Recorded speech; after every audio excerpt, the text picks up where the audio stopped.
All right, thank you folks for joining us for our sixth honors program colloquium of the fall 2022 semester, I suppose. My name is Craig McCashin. I'm the director of the academic honors program, and I'm very happy to be introducing my colleague, Dr. Trisha Ray, assistant professor of educational leadership here at A&M-Texarkana. And she's going to be speaking to us today on preparing for a career as a high achieving educator. After her talk, we should have a good time for questions, but I will say, take it away. Thank you. Thank you all for being here today. I really do appreciate you giving the gift of your time today. As he said, I'm speaking on preparing for a career as a high achieving educator. What I want to do today is to share the findings of a research study that I did starting last year and through this year. And so I've spent quite a bit of time on it and I want to share it with you. It is around the notion of teacher retention and teacher preparation programs, how teachers are prepared. And what does that do to ensure that a teacher is ready to teach on the very first day of school? I think I went forward, didn't I? But I think I was through talking about that. I do serve in the principal preparation program. I coordinate the program here at the university. And so I've always had an interest in how teachers are prepared. And I think that I would have to tell you that the inspiration for my study started back at my student teaching days. Back in the late 80s, I was a student teacher and I would walk down the halls of Texas high school and I would walk past room 11, the second door on the right. And that's where the students were dancing on top of the desk.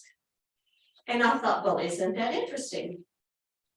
And I would go on down to room 15 with Mrs. Short, better known as Utopia, because Mrs. Short had it going on. She was a wonderful mentor teacher, and we still have lunch to this day. But room 15 was wonderful. It was a wonderful place to study algebra.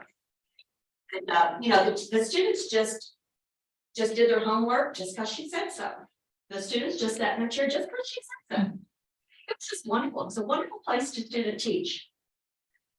And then I would leave that day and I would go to room 11. The second room on the left, room on the right, rather. And I would see the students dancing on the desk and I would think, I wonder what that is in Miss Short's class. But in those days, the way we trained is that we went to the school for about 12 weeks or so. And then somewhere there toward the end, we taught for 2 full weeks on our own. Now, for some reason that the state came up with, the mentor teacher was not allowed to be in the room with us during that time. I liken that to putting a new surgeon in for her first surgery, and she's not allowed to have an experienced surgeon right there with her. It made no sense to me, and it has always piqued my interest why we trained teachers that way at that time. But I didn't see how Utopia got built, is my point. I didn't see how Mrs. Short built Utopia. I didn't see the professional development at the beginning. I didn't see how she met with parents. I didn't see how she closed the semester at a high school. I didn't know any of that. But come December, the principal came to me and said, would you like to have a job? And like any starving student teacher, I jumped up and down and was thrilled. But you guessed it, he offered me room 11, second door on the right. So 2 days before Christmas is when I started teaching, or Christmas break is when I started teaching school. And I had to get those students off the desk in a chair and get an algebra book in their hands. Now, to my credit, I did it. But I'm wondering how much better I would have been had I really had that experiential model, had I really experienced an entire year of school and teaching school right beside that experienced teacher. I wonder what a better teacher I would have been. But as a principal for most of my life, for most of my career, and then as the director of the principals, I can tell you that the most important thing a principal ever does, is get the right teacher in the right classroom. That's their most important job. So this has been near and dear to my heart, teacher education, for a very, very long time. The background or the context of my study is grounded in the teacher shortage that we are currently experiencing. I had experienced teacher shortages as a principal, but I've never experienced anything like what we're going through right now. Several things may have contributed. One is a decrease in the number of people coming into the field of education. We haven't made it look good, and we haven't made it look like a profession that people want to join. So that's contributed, I believe, to the teacher shortage. There's an increase in the number of teachers leaving the profession. Now, Ingersoll is our guru of teacher studies, or teacher retention studies. And even his latest studies are still finding that close to 50% are still leaving in their before their 5th year. Now you think about that. You go to school, you pay your money, you go 4 years, maybe 5 years, you prepare, and then before 5 years, you flame out and you're ready to go. That's a big investment of human capital right there. Almost 50% leaving. But what's really important, and what's important to my study, is that the majority of those 50% of teachers leaving are leaving from the high needs schools. Those schools that need them the most, that's where they're leaving from. And to advance it. please, Strange. of those who left, almost half of them just simply didn't like the job. And there was an increase in the number of first-year teachers entering education with little preparation. You know, they're going through these certificate meals. Now, I'm not talking about ICP programs like ours. We've got a really good one. But there are these for-profit places that take in thousands of teachers and you get them their certificate, but they don't last. Or they're not well prepared. And as one point of data that was really new to me, and it's very recent, 2021 and 2022, nearly 68% of teachers in Texas very seriously thought about leaving their profession this year. That's almost 7 out of 10 teachers. That would close down the school system if they really did, but they really considered leaving. Another new point of data for me was the number of teachers who get their piece of paper and don't even apply for a job, don't even go into the job. 20% in the 2021 school year got their piece of paper and didn't go into the school system. So all of this together has created a teacher shortage. So my study takes on a little bit of the retaining teachers to address the teacher shortage. So students, when you do a study, you go into the literature and you study very, very deeply. And you go to scholarly pieces like peer-reviewed journals. But you study the recent research, you study the seminal works, but you study it and then you assimilate it, you synthesize the works. So when I did that, one point that I found was that the literature suggests a very negative relationship between teacher retention and those fast-paced programs. Not surprising, right? So they get in there, they don't get prepared well, and they don't study. The literature also suggests a very positive relationship between teacher retention and people who go through a year-long residency. Like I said, I wish I had been able to do that as a student teacher, spend an entire year. Let me give you the context of my study. It was a professional development school based on the Holmes model of the 1990s. And so they recommended more of a medical model study or design.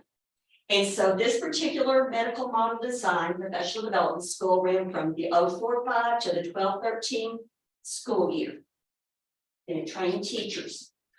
It was a collaboration with the university, and there was a professor on site.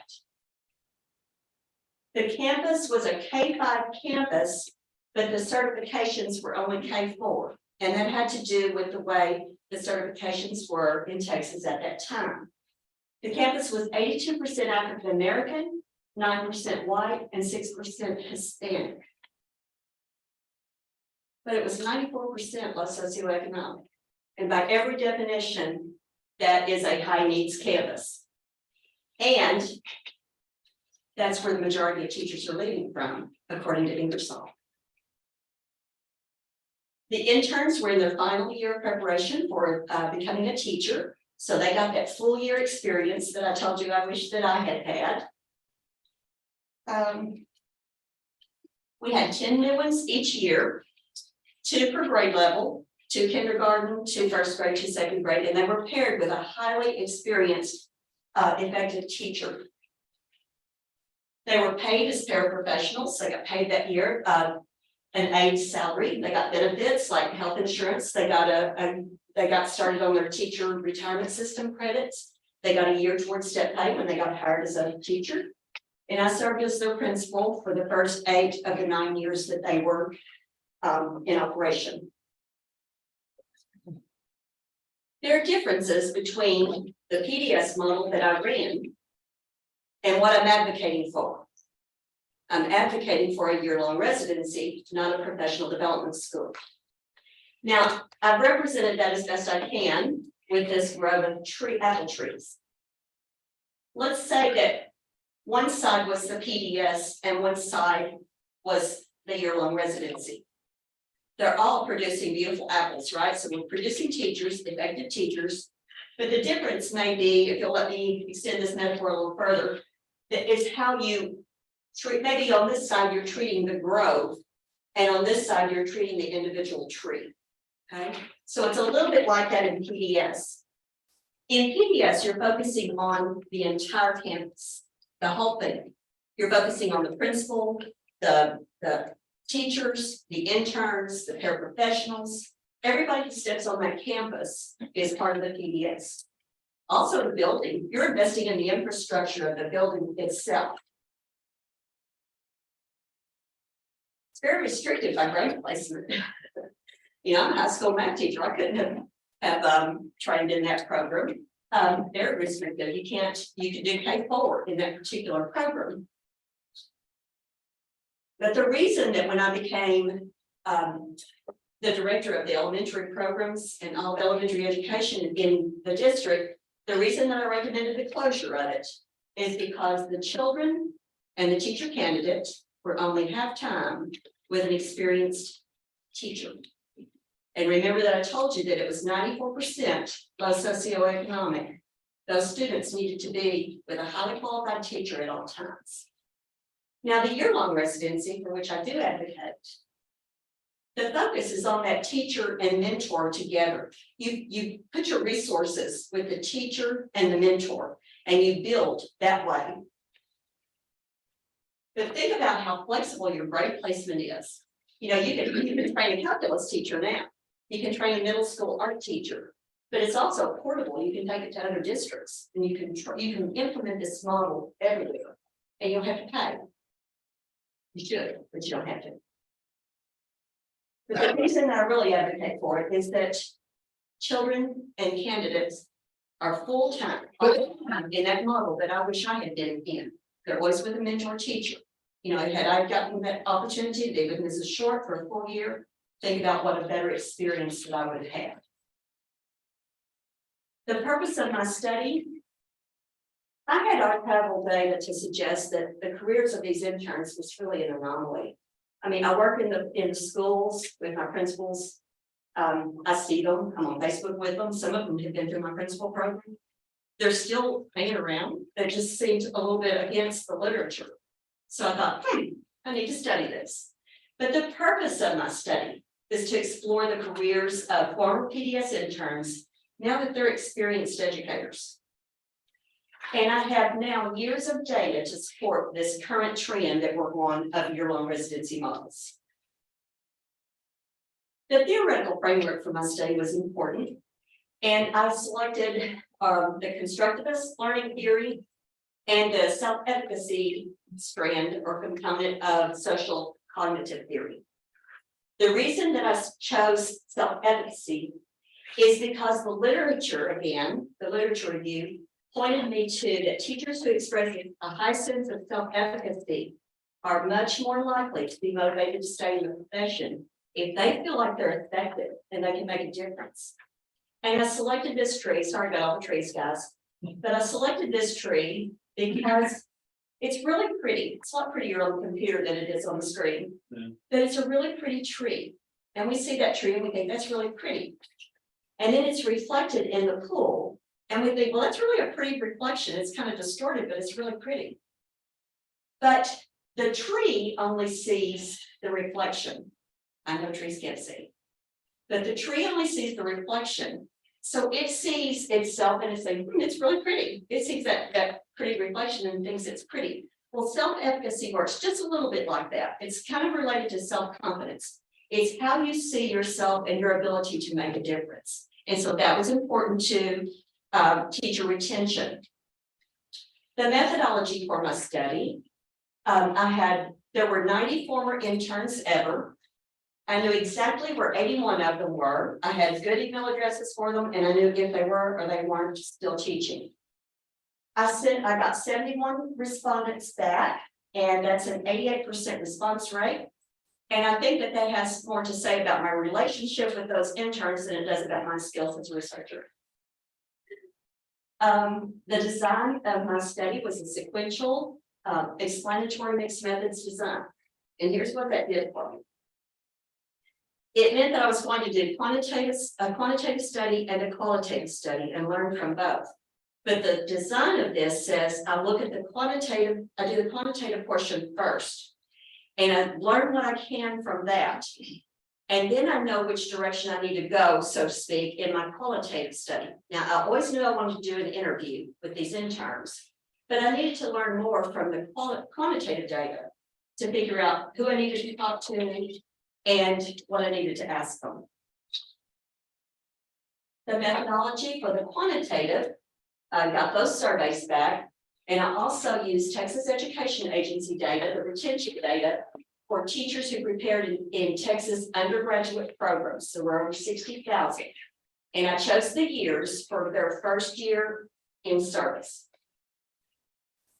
And my data were nominal. So the correct test for my data was the chi-square test of independence. So I ran that test.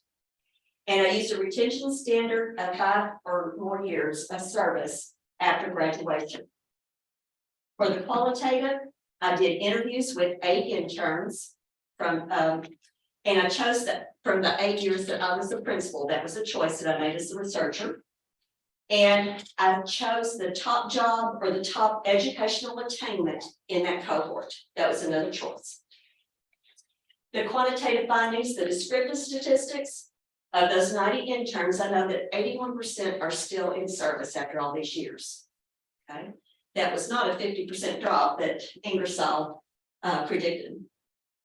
Of the ones who actually participated in my study and responded to it, 89% almost are still in service and have been between 9 and 17 years. Almost 40% have a master's degree. Almost 16% have at least principal certification, and we have 2 doctorate degrees. The quantitative, my quantitative question that I wanted to know is there a difference in the 5-year retention rate between the PDS and the Texas undergrads? That's what I wanted to know, and that's what I studied. That's why I did my chi-square test of independence, and I did find statistical significance. Here are my data to support that. I found that 14.31% more of the PDS interns studied. Now I'll tell you, Texas has a good rate too. Okay, so but PDS at 5 years had almost 96% still going, and Texas had 81%. So that's really a good rate for Texas. Now my second quantitative question has some question marks on my little tree here, because it left some questions about the study. My second question was, what's the effect of this difference? There is a difference, but so what? Does it matter? And I found a very small retention rate, saying that only 1.3% of this retention rate that I found can be explained by the training program. Well, that was disappointing. I wanted to know more. I have considered that it may be that I compared a really small group, this tiny little 71, to the really big group of over 60,000. That's a possibility statistically that could have happened. But I wanted to know more, and so that was the power of the mixed method study. So I went to the interviews, so now we have little letters on our trees because we went to our words, okay? I interviewed these 8 interns on Zoom, and I talked to them, and we just had a good old reunion, but we found out a lot of things. My question was, what is the career experience of high achieving educators who participated in a year-long residency? I did the coding, not a fan. And I did find 5 things. I'll talk to you about coding if you have questions about that later, please don't. But the question, the things that I found in other words, the words that the interns said to me became the data. And so the things that they said to me, I was able to find things. One of them was that they had efficacy in their classroom management on day 1. Remember, efficacy is you think you've got the ability to do something really well. You have to believe in yourself about that. They also had effective models. Their teacher was really good and they got to watch her. Mine was really good too, and I got to watch her. They had support. They always had, they would say things like, somebody was always there to catch me. They had experiential learning. They did it. They did it right beside their teacher for a year. One of them said, I knew I could do it because I'd already done it. And they had a high sense of self-efficacy for their first day of teaching, that they thought they could be effective on the first day. So I'm going to pull out just these 2 strands of efficacy and talk about those today. But this is just a smattering of things that they said. I have strands and strands and strands of data, and I'm sure you don't want to read all of that. But efficacy in classroom management, they knew what to do. They knew how to set up their grade book. They knew how to set up their classroom, their procedures, their routines. They knew how to talk to students. They knew how to talk to parents. They weren't afraid of anything because they knew what to do because they had already done it in that experiential learning model. And then their sense of self-efficacy, I chose this watercolor tree because I wanted to think about that reflection piece again, of self-efficacy. But remember, it's a very important construct in teacher retention. That's what the literature said. So I put, again, just a smattering of things that they said, but they knew they were ready. They felt ready, and they were very confident. One said, I could teach anywhere now, I think, and she can. So the conclusions that I drew from my study are that there does seem to be a connection between a year-long residency and retention in the profession. If you're better prepared, you might stay. There's a connection between this year-long residency and being first day ready. First day ready is really important. There's a strong connection between the year-long residency and a strong sense of self-efficacy, that important construct. Now, why does it matter if we have a full year residency to get first day ready? Well, it's these little guys in the treehouse over here. Again, the trees, I'm sorry. But it matters to them because having a first day ready teacher reduces those inequities in the classroom. It's not okay, you know, for all my life even, it's been the luck of the draw who you get as a teacher. You know, this student has Miss Wonderful. This one has Miss Average. This one has new teacher not prepared. This one has Miss Awful. And so it's just the luck of the draw, whose class you get into. Well, are you going to go to a doctor like that? You know, it's just the luck of the draw if they're good or not. No, you expect to get a good doctor when you walk into a medical center. And so you should have that very same expectation when you walk into a school that they're going to place your child in a really good classroom. I think that the integrity of our profession hinges on a foundation of highly effective teachers throughout the system. I don't think we can keep just doing things the way we've always done them. And I think that training programs, and A&M has already made that change, but I think training programs across the country have got to start buying into this, getting these teachers fully trained and professionally trained. It is not okay for a student to experience an ill-prepared teacher for even 1 year. The research is clear. It is not okay. And, you know, I don't want it done to my child, so why would we in education do it to anyone's child? And the students from this low socioeconomic homes are taking the brunt of this teacher shortage. And so that's not right, it's not equitable. So if we have teachers who are fully trained in an experiential model for a full year, you know, the research supports, mine just adds to the body of literature, but it just supports the rest of the literature that says that our teachers are going to be more effective and they're going to stay in the classroom, and we don't have to keep replacing our teachers. So I even found a question mark screen. I love it. All right, well, we have some time for questions. I have one. All right, whilst you all think of yours, I will have one. I think that makes a great deal of sense. I was lucky to be, I think, the external, I'm not sure, on Larry Gajewski's doctoral dissertation here. And I remember he found some very interesting links between agency and efficacy and teacher retention as well. So yeah, that's certainly a drum that I'm happy to be.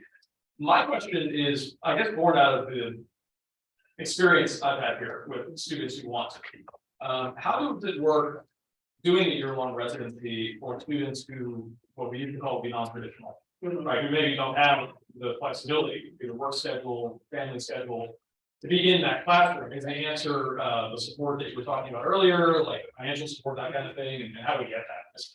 I just don't think that it's okay. You know, I keep saying things are not okay, but I don't think it's okay to keep asking people to train in a model where they don't get paid. And they have to give up, you know, even the semester that I had to give up was really hard on our family.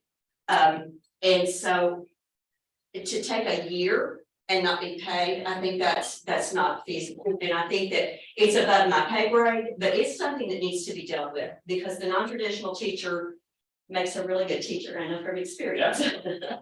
And so we do need to have ways to, it was a part of my paper, but I didn't include it in this. Yeah, no, I think it's one of those things where this is clearly a better model, and we always run into the kind of the life experience problem. Yeah, so anyhow, sorry. We can certainly talk about that more later if you want. Other questions? If you have a question on Zoom, you're welcome to pop it in the chat or just unmute and start talking. Or I'll call on folk here. We can do it like a classroom. I can just call on people. That's do that. Questions? I'd just like to congratulate Dr. Ray on a great explanation about a tremendous need that we have in education. And you're right, Dr. Nakashian, we need to figure out a different way to support these beginning teachers. We've talked about the medical model. Those folks get paid as they are doing their growth along the way too. So we need to figure that out. Yeah, that's a good point. You get paid in your residency. Dr. Lawrence asks, do you think there's a way about alternative programs could be valuable? Of course I do. I think that the one we have here is valuable. I think that the way we do it here is valuable. And the study that the research that I found, the literature review, is talking about those places where it's that fast-paced thing. And it's not like we do it here, where students are really, truly, deeply connected to thoughtful classes. And they have a person who intervenes, that's not the right word, who goes to their classroom to observe them and really interacts with them.